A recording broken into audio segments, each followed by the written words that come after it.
Hello everybody, my name's Thunderbolt Gamer, and this week I've got something a little bit different as a video from my normal format. But a couple of weeks ago, Jeff was on the forums, and he explained some quite interesting changes that are going to be coming to the Overwatch competitive system coming with Season 6. Now, these are changes that we've been asking for a long time, because we all know right now, ladies and gentlemen, that competitive in Overwatch is utterly screwed up piece of garbage because, well, you've seen the results of Season 5 with the mass amount of toxicity and just downright stupidity when it comes to ranking people up above players. However, he has been on the forums, and yesterday I was scanning the forums and I came across a post by Luria. I apologize if I butchered your name there, but I believe it's a she, but this person goes to explain that there were actually some changes to the Season 6 crev that weren't explained during Jeff Kaplan's actual post and in his video which he released. And she or he goes over these in great detail, so I'm just going to read these out to you. In our latest development update, Jeff Kaplan shared a variety of changes coming soon to Season 6 of competitive play. Along with these changes, there are two more important updates planned for Season 6 that we did not get to talk about in the video. Number 1, players in Silver, Gold, Platinum and Diamond can now drop into a lower skill tiers. Number 2, we've made some adjustments to how the skill ratings is calculated after a win/loss. Now, this is a big change because if, say for example, you were in Gold and you dropped down to a skill ranking that would be of Silver, you still kept your Gold portrait. However, you would be paired up with other Silver players and they would think, oh, we're with a Gold on our team, yes, this is brilliant. And then you look at their skill rank and far out it's that of a Bronze player and you go, my goodness, who did this person boost with? However, now this will actually drop down, so it actually shows you that you're actually that of the actual skill rank. You actually have to right click on them and look through all of that, which is a good thing. But don't worry, I'll explain more in the video later on. Also, we've made the adjustment to how the skill rating is calculated after a win/loss is also a good thing, because I've been winning games and getting about 30 SR, and then I'll lose a game and lose the exact same amount. I'm not even joking, and it's so frustrating. So we know that in the video we're going to be getting more SR per win. Does this mean we're going to get less SR per loss? I mean, hopefully it's not going to be, 1 step forward, 2 steps back. It might be 3 steps forward, 1 step back. So that should be easiest on all. But she continues on with the next part of this post, which is skill tier updates. This goes into the first point in more detail. Players in Silver, Gold, and Platinum and Diamond will now be moved into a lower skill tiers if they cannot consistently maintain the minimum skill rating of that tier. After a loss, the game will check to see what players' current tier and skill rating are. If the skill rating has not exceeded the minimum of the current tier for the past 5 games, they will be demoted. Players will not be demoted on a win. Okay. Don't worry, competitive points awarded at the end of the season will still be based on the highest tier earned at that season. Thank goodness. So, for example, if you reached Platinum during Season 6, but ending the season in Gold, you will still receive a number of competitive points based on your Platinum ranking. This is good. This simply means that it's just showing either your teammates or the enemy team what you are currently. Because, let's face it, when you go into a game and you see an enemy team which has a Diamond rank portrait, however the SR's that say Silver, it gets quite deceptive and you're quite confused now and then. So this is actually quite good. Skill rating updates. Now, we've adjusted the calculations that determine how much skill rating players will gain after a win and loss after a loss. Okay, that was a bit weirdly worded. These changes should help address some of the anomalies players have been reporting, especially with heroes that have lower win rates. Now, one example of this is, I actually tried this as an experiment. I played 5 games as Genji. Alright, so just Genji, those 5 games. On average, I won about 20 to maybe 25 SR. I mean, I'm not the best Genji player, but I haven't tried to practice with him. The next 5 games I played as Mercy, okay? Only Mercy healing. On average, I gained 70 SR a win. That is stupid because the computer or the algorithm that sees and calculates how much SR you would gain sees you rezzing more players in a game, depending how big each res is, thinks, oh, you're doing extremely well, even if the res is totally paintless. So for them to change this is a good thing. That's probably why there's now the Mercy rework on the PTR at the moment. However, she continues, we'll continue tuning this system and are committed to making additional adjustments so that players are encouraged to play the hero they feel given their team and best chance of winning in a competitive match.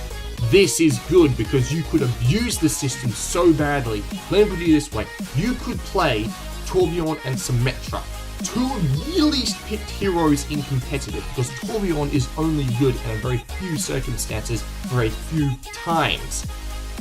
If you won games with Torbjorn, because there are not that many people who play Torbjorn, even if you did, for say, averagely well, the computer system would go, oh, well, there's not that many people here to compare you with. You're a god of Torbjorn, or you're a goddess of Symmetra, so we're gonna bathe you in SR, and if you lost, who cares, you lost chicken feed in terms of competitive points, while the rest of your team would lose everything. So, this just goes over some more points right here. As a reminder, Season 5 ends on August the 28th at 5 PM PT. And Season 6 begins August the 31st at 5 PM PT. Competitive points rewarded for Season 5 can be found here. Okay. Now then, do these changes fix some of the problems? It's fixed some of the problems, but not all of them. The biggest problem we have at the moment is the mass amount of one-pick mains. Now, I can give you an example of this. Not just my experience, but of another streamer's experience. I went into a game and I checked my team what they played, as you would do, so you could be flexible with the team. Now, I'm a Reinhardt, Mercy, Genji, Lucio main, so I am designed to be flexible for the team. I at least have 1 role I can play for each of the categories, 2 on a good day.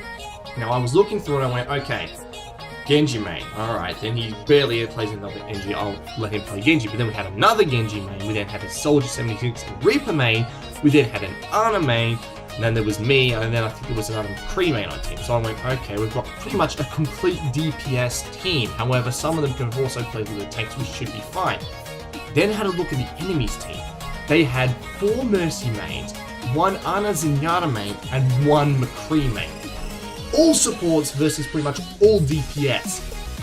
Why? Because the computer only bases it on what your current number is, not the heroes you play as. Now, this is a problem. Now, in this game, obviously, we smashed them because they weren't able to properly aim, because, let's face it, with Zenyatta, you just put your healing orb, and yes, there's some shots with him when you're actually firing, which can take some practice, but most of them were Mercy mains. So, I can actually confirm, if you play Mercy for a while and go back to, say, DPS, like a McCree or a Genji, your aim suffers because her playstyle is a totally different sort of kit.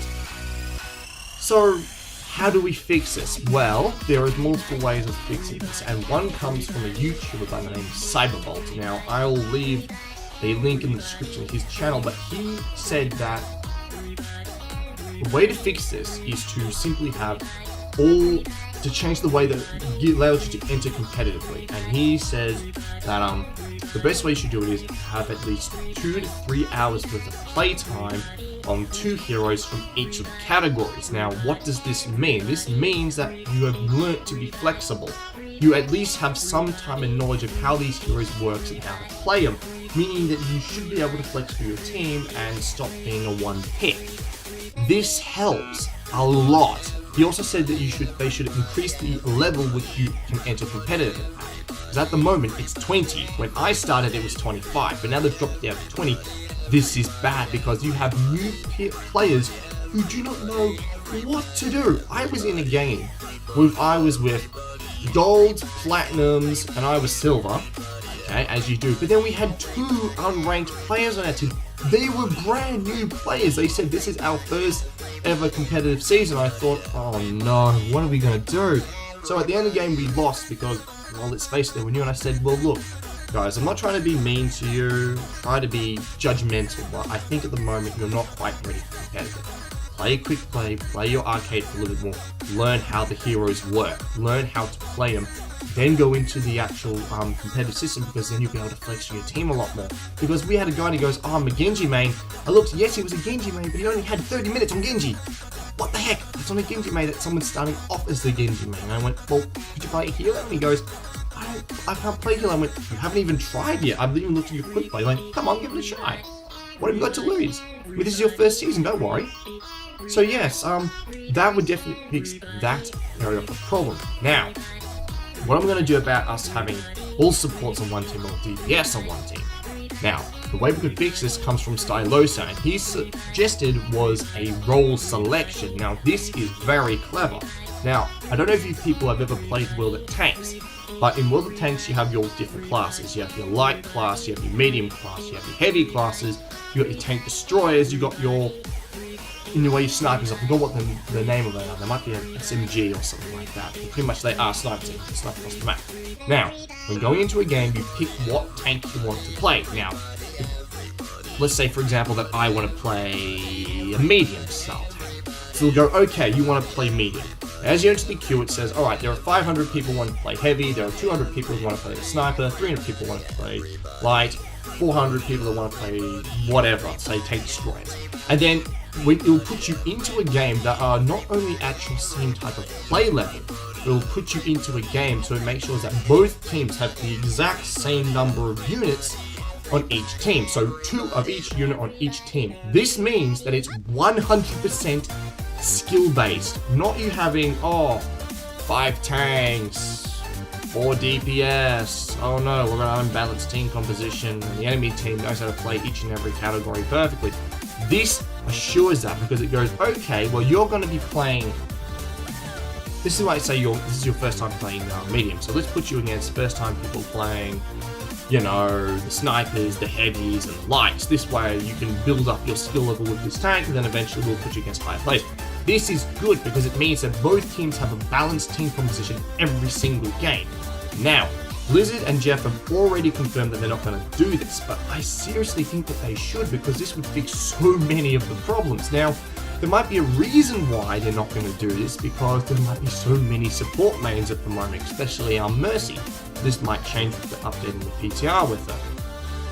But, I don't know, I seriously think that role selection should be something that be put in this game. Now, these are just my thoughts, obviously, and a few others. This doesn't go for the whole community, but I'm actually interested to know what would you think could fix competitive. So please do type in the comment section below what you think needs to change, what might need to be adjusted, or what needs to be removed entirely, because Season 6 is going to determine whether or not competitive play is saved, considering how negative competitive has been during Seasons 4 and 5. So, quite literally, competitive play is hanging on by a thread at the moment. I'm not saying it's going to kill Overwatch, no, definitely not, but as competitive play goes, it's going to drop immensely, because let's face it, in competitive, that's only when you play your hero the best.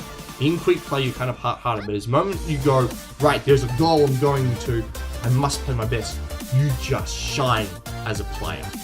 And I would hate to see that go, because I've seen so many good players in there, so many people wanting to become good players, and then they get screwed over by the system, and that's just not fair in my opinion. So, I hope you've enjoyed this different video which I've done. However, there is also, quickly before this video ends, going to be a video change to the schedule. Now, considering what's been going on with me recently, all videos now will either be uploaded on a Sunday afternoon or a Monday afternoon. So once a week. Anyway, that's all for this week, and I hope you've enjoyed this quite in-depth little discussion over this form which we found. So, I'll see you all in the next video. This is Thunderbolt Gamer signing out. Peace.